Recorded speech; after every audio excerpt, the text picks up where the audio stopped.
네, 여러분 안녕하세요. 방구석의 히키남입니다.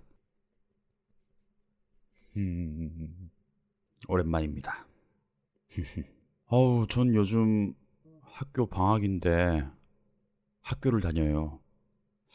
이게 우리 과에서 있는 특강 그런 것들인데 일본에서 유명한 선생님들이 오셔가지고 새로운 연기법을 가르쳐 주십니다. 근데 좀 생소하다 보니까 하루하루 너무 힘들더라고요. 음. 네, 오늘도 오디오북 읽어드리러 왔고요. 저번에 읽어드렸던 미스테리아 저택 뒤의 이야기를 들려드릴게요. 듣고 마음에 드셨다면 구독과 좋아요 버튼, 하고 싶으신 얘기는 댓글로 부탁드릴게요. 그럼 시작하겠습니다. 네, 읽었어요. 베인스 경감. 친구로서 당신에게 한마디 충고하고 싶은데 제발 불쾌하게 생각하진 말아요. 충고라고 하셨습니까? 난 이번 사건을 아주 주의 있게 조사해왔어요. 그래서 하는 말인데 당신이 올바른 방향으로 수사를 진행하고 있는 것 같진 않아. 확신이 없다면 그 방향으로 너무 멀리 나가지 않는 게 좋을 것 같습니다. 정말 감사합니다. 당신을 위해서 하는 말입니다. 베인스 경감이 그 조그만 눈으로 재빨리 윙크하는 느낌이 들었다. 전에 약속하지 않았습니까, 홈즈씨? 각자 자기 방식대로 수사를 진행하자고. 전 그렇게 하고 있을 뿐입니다.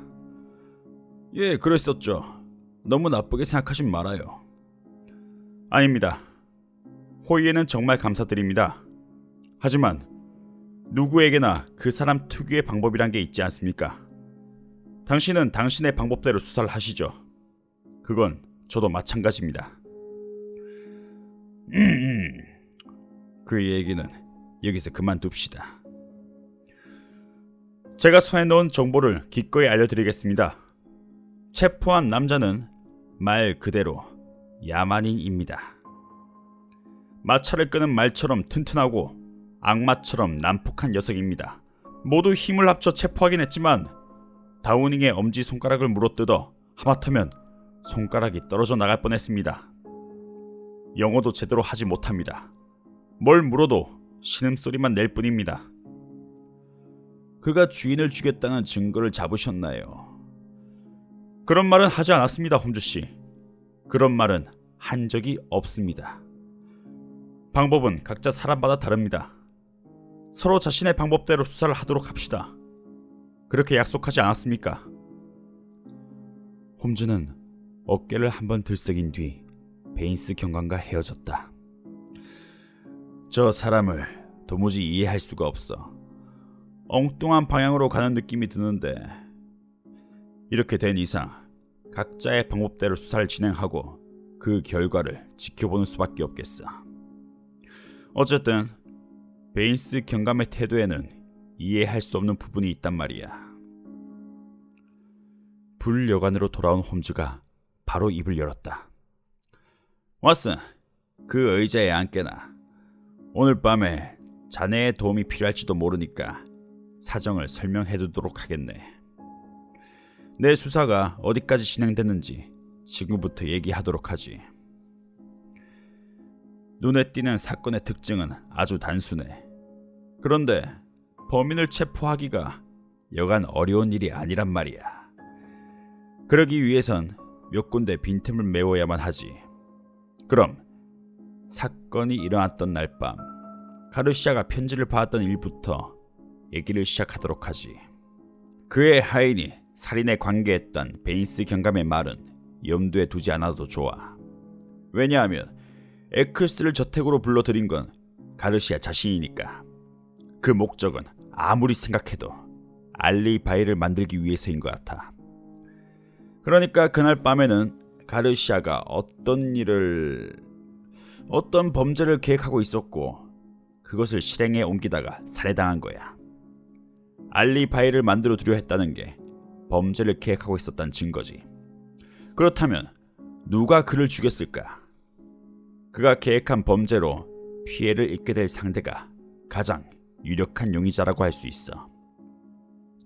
여기까진 누구나 쉽게 생각할 수 있는 일 아닌가? 그렇다면 가르시아의 하인들이 모습을 감춘 이유도 아주 명확해지지.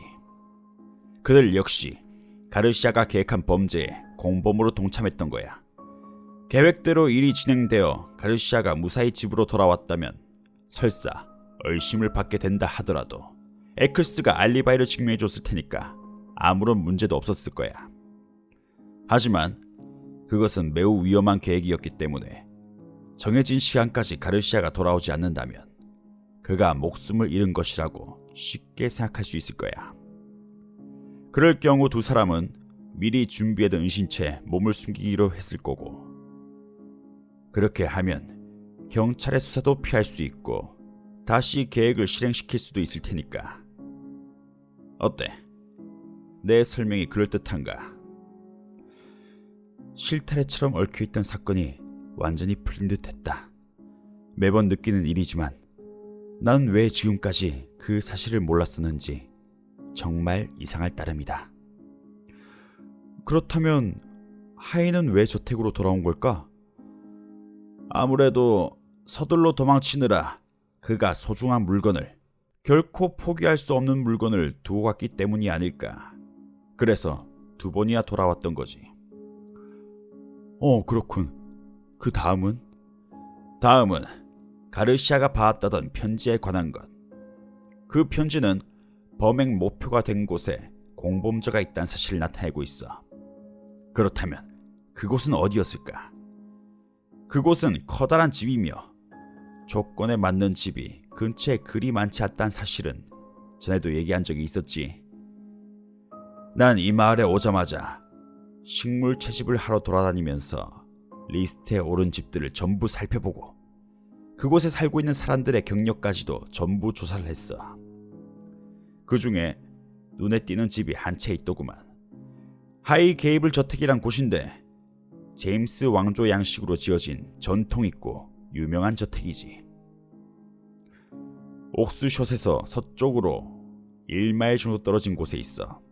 살인 현장과는 겨우 0.5마일도 떨어지지 않고, 그 외의 집들에 살고 있는 사람들은 모두 평범하고 성실한 사람들로 이번 사건과는 관계가 없는 것 같아. 그런데 하이 게이블 저택에 살고 있는 핸더슨이란 사람은 아주 특이해서 어떤 특이한 사건에 휩싸인다 하더라도 조금도 이상할 게 없는 인물이었어.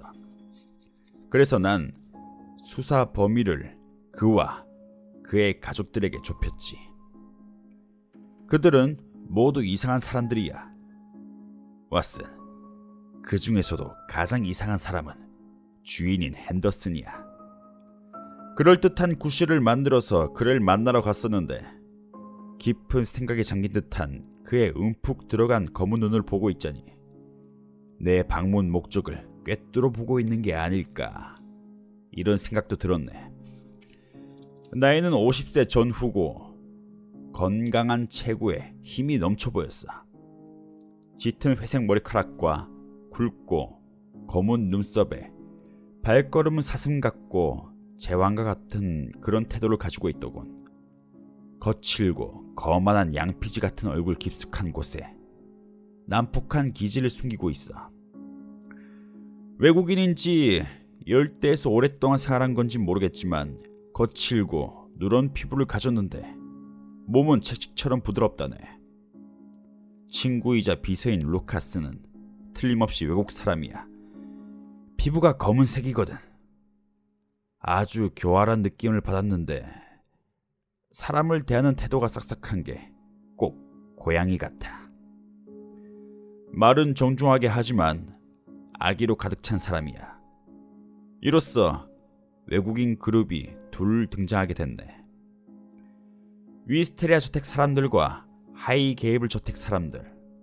그렇다면 사정이 어느 정도 확실해지지 않나. 핸더슨과 루카스는 서로 마음을 터놓고 지내는 사이로 그 두 사람이 일가의 중심이야. 하지만 이번 문제에 있어선 다른 사람이 훨씬 더 중요한 위치에 있어.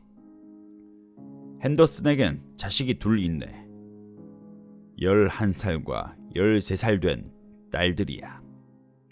그들의 가정교사로 버넷이라는 40세 전후의 영국인 여자가 함께 생활하고 있네. 그리고 충실한 하인이 한 명 있고, 지금까지 말한 사람들이 그 일가의 가족이라고 할 수 있어. 그들은 수많은 곳을 함께 여행하며 돌아다니고 있지. 핸더슨이 여행을 아주 좋아해서 1년 내내 여행을 다니거든. 지난 1년간도 거의 집을 비워두었다가 몇 주 전에 하이게이블 저택으로 돌아왔다고 하네. 큰 부자이기 때문에 무슨 일이든 마음 내키는 대로 할 수 있어. 그 외에도 집사, 하인, 하녀 등 많은 사람들이 그곳에 살고 있지. 영국 시골 저택에서 볼 수 있는 밥은 밥대로 먹으면서 일은 제대로 하지 않는 그런 사람들이지. 지금까지 말한 것들은 마을 사람들의 이야기와 내가 직접 조사한 것으로 알게 된 거야. 이런 경우 그 집에서 쫓겨나 원한을 품고 있는 사람이 있다면 그에게서 유용한 정보를 많이 얻을 수 있을 거야. 하지만 운 좋게도 그런 사람을 찾아냈어. 운이 좋았다곤 하지만 처음부터 그럴 생각으로 찾았던 거니까. 베인스 경감이 말한 것처럼 사람은 누구나 자신의 방법을 고수하지. 난 내 나름대로의 방법으로 하이게이블 저택의 정원사였던 존 워너를 찾아냈어.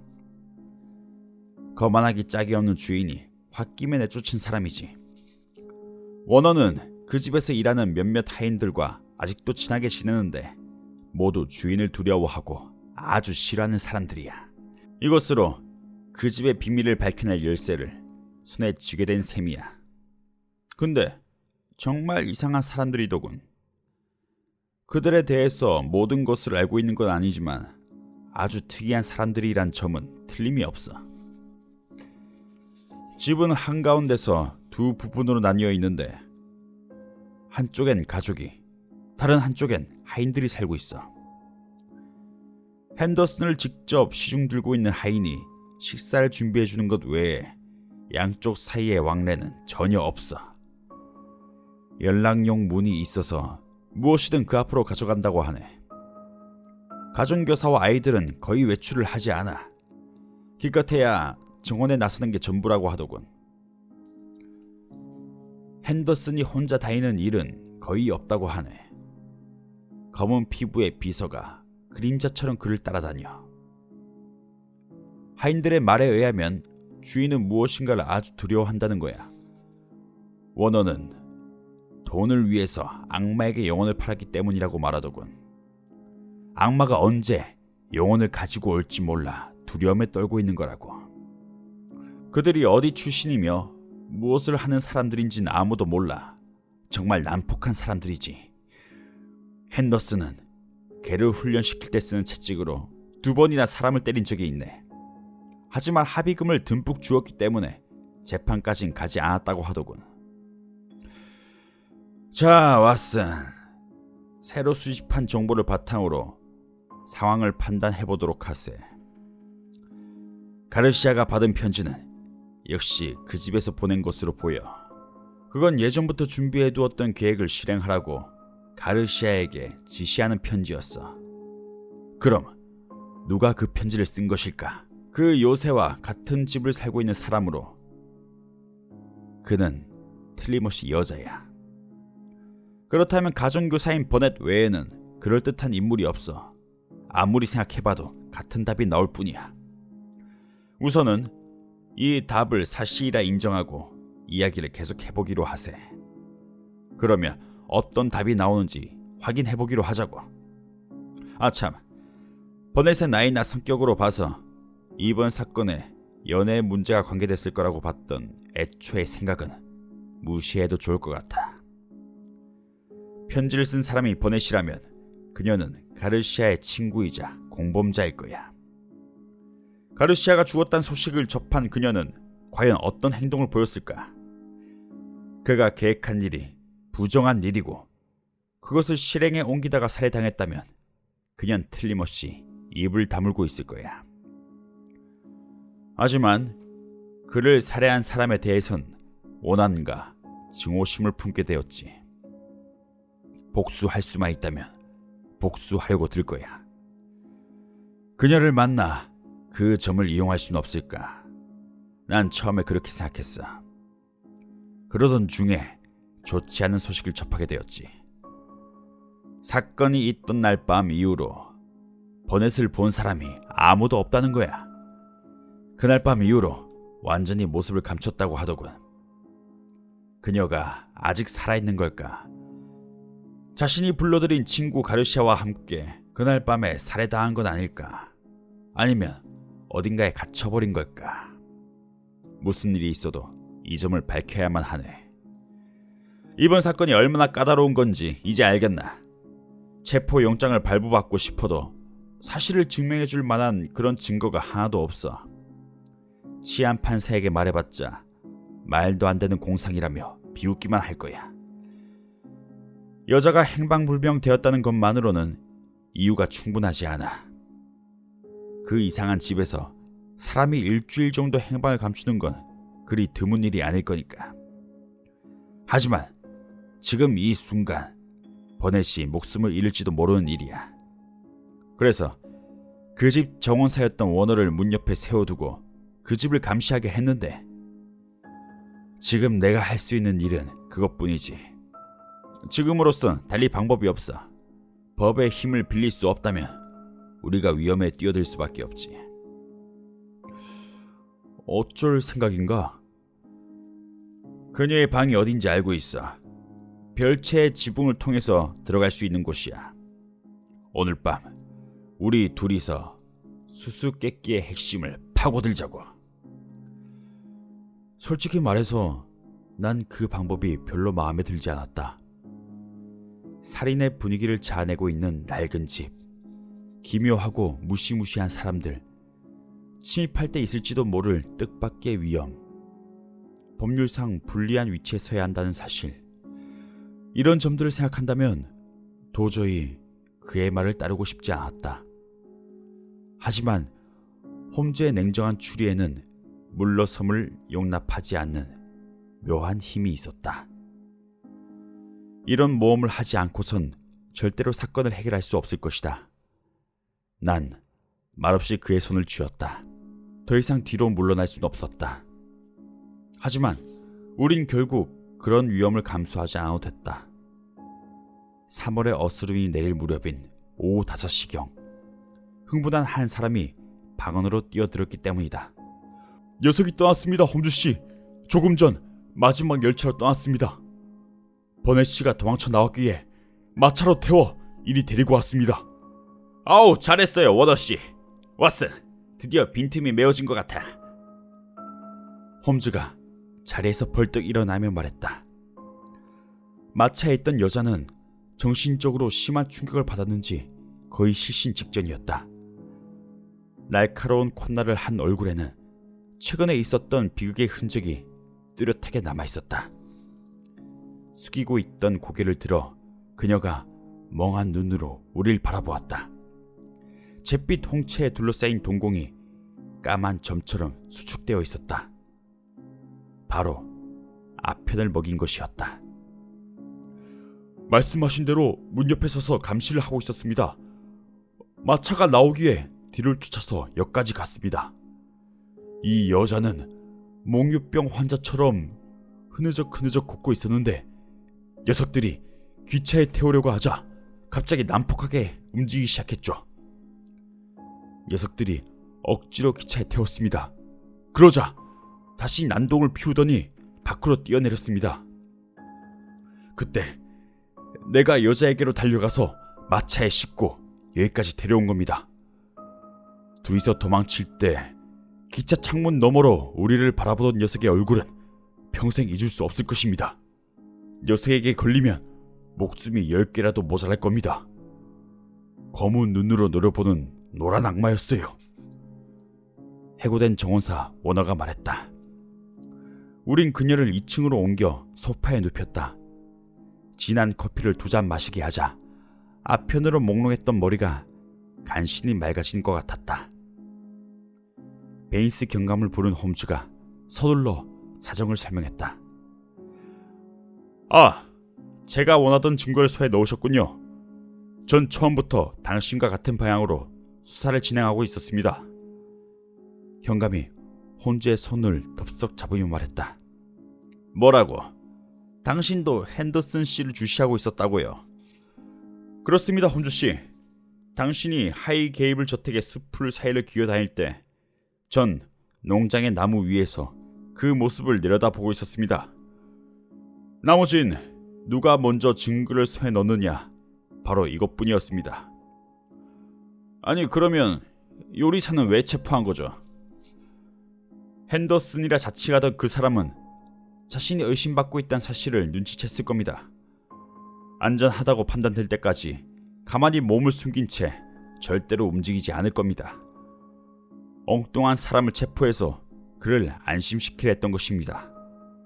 그러면 그는 어딘가로 도망치려 할 것이고, 그러면 버넷 씨에게도 접근할 기회가 생길 테니까요. 베인스 경감이 조그맣게 웃었다.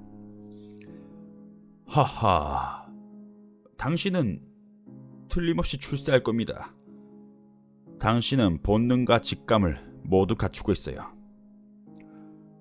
홈즈가 그의 어깨에 손을 얹으며 말했다. 베인스 경감이 기쁘다는 듯이 얼굴을 붉히며 말했다. 이번 주 내내 사법경찰에게 역을 지키라고 시켰습니다. 하이게이블 사람들이 기차에 오르면 어디까지고 뒤쫓으라고 명령을 해두었죠. 버넷 씨가 도망친 순간엔 형사도 당황했을 겁니다. 하지만 당신의 조수 워너 씨가 그녀를 데리고 왔으니까 이제 모든 일은 다 끝난 거나 마찬가지죠. 그녀의 증언이 없으면 그들을 체포할 수 없으니까 가능한 한 빨리 진술을 듣고 싶습니다. 홈즈가 버넷을 바라보며 말했다. 이봐요. 점점 정신이 드는 모양이구만. 그건 그렇고 베인스 경감, 핸더슨 씨는 대체 어떤 작자입니까? 그 사람은 예전에 산 페드로의 호랑이라고 불리던 돈 무릴로란 사람이었습니다. 산 페드로의 호랑이. 순식간에 그 사람의 경력이 내 머리를 스치고 지나갔다.